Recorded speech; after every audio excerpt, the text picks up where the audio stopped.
Sumabak sa Stage 6 ng Tour of Luzon ng ilan sa mga pinakamahuhusay na siklista sa loob at labas ng bansa. At hindi sila sumuko sa kabila ng napakainit na panahon. Nasa frontline ng balitang yan, si Ian Suyu.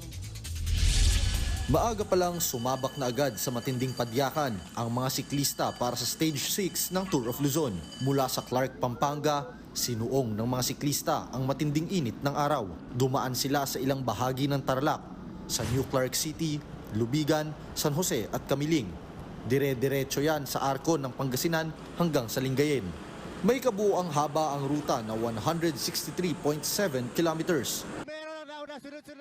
Sa huli, nangibabaw ang Malaysian cyclist na si Muhammad Wahi ng Malaysian Pro Cycling Team. Natapos niya ang ruta sa loob ng 3 hours, 31 minutes at 12 seconds.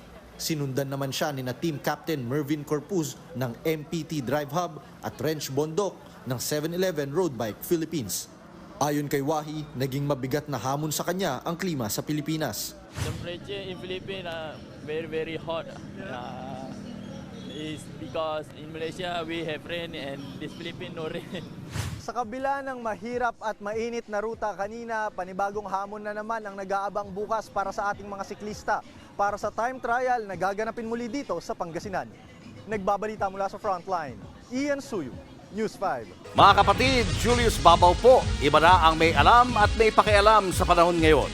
Para sa frontline ng mga balita, mag-follow at mag-subscribe sa social media pages ng News 5.